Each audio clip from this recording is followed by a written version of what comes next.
সংখ্যানুপাতিক নির্বাচনী ব্যবস্থা দেশে ঐক্যের পরিবর্তে বিভক্তিমূলক সমাজ এবং অস্থিতিশীল সরকার সৃষ্টির কারণ হয়ে উঠতে পারে কিনা ভেবে দেখার জন্য আমি সকল রাজনৈতিক নেতৃবৃন্দকে বিনীত আহ্বান এবং অনুরোধ করব। কোন কোন রাজনৈতিক দল সংখ্যানুপাতিক নির্বাচনী ব্যবস্থার দাবি তুলেছেন।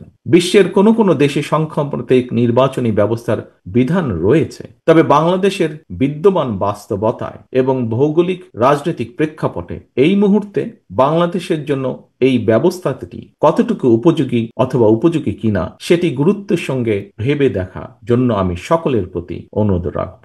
বাংলাদেশের গণতান্ত্রিক বিধি ব্যবস্থাকে শক্ত ভিত্তির উপর প্রতিষ্ঠিত রাখতে হলে, বাংলাদেশকে তাবেদার মুক্ত রাখতে হলে এই মুহূর্তে জনগণের ঐক্য সবচাইতে বেশি প্রয়োজন।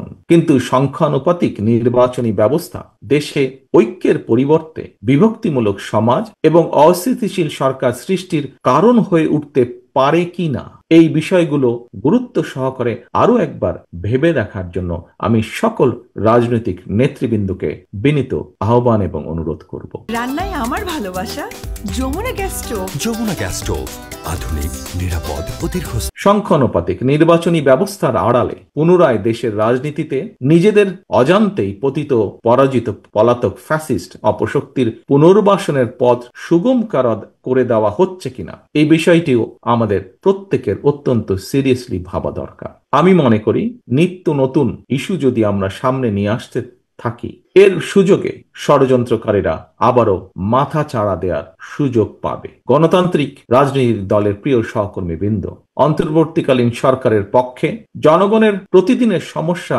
সমাধান লাঘব করা সম্ভব নয়। জনগণের সমস্যা সম্ভাবনার কথা তাদের কাছে পৌঁছানোরও তেমন কোনো মাধ্যম নেই রাজনৈতিক দলগুলোর যেমন থাকে। সুতরাং সংস্কারের ইস্যু নিয়ে আমরা যদি অন্তর্বর্তীকালীন সরকারকে ব্যস্ত রাখি, তাহলে হয়তোবা সেটি জনগণকে তাদের রাজনৈতিক এবং অর্থনৈতিক অধিকার থেকে বঞ্চিত রাখতে পারে। যেসব বীর সন্তানেরা বাংলাদেশের জন্য অকাতরে জীবন বিলিয়ে দিয়েছেন, যেসব মানুষগুলো চোখ হারিয়ে চিরতরে অন্ধ হয়ে গিয়েছেন, হাত পা অঙ্গ প্রত্যঙ্গ হারিয়ে পঙ্গুত্ব বরণ করেছেন, মাসের পর মাস বাধ্য হয়ে হাসপাতালে চিকিৎসাধীন রয়েছেন, তাদের এই আত্মত্যাগকে বিবেচনায় নিয়ে আমি বিএনপি সহ বাংলাদেশের প্রতিটি গণতান্ত্রিক রাজনৈতিক দলের নেতা কর্মী এবং সমর্থক শুভাকাঙ্ক্ষীদের দৃষ্টি আকর্ষণ করে একটি আহ্বান জানিয়ে বলতে চাই, আসুন আমরা যিনি যার ইচ্ছা মতন শর্তের তালিকা না বাড়িয়ে শহীদদের চেতনায় বাংলাদেশকে উপলব্ধি করি। চোখ হারানো যোদ্ধার অন্তর্দৃষ্টি দিয়ে বাংলাদেশকে দেখার চেষ্টা করি।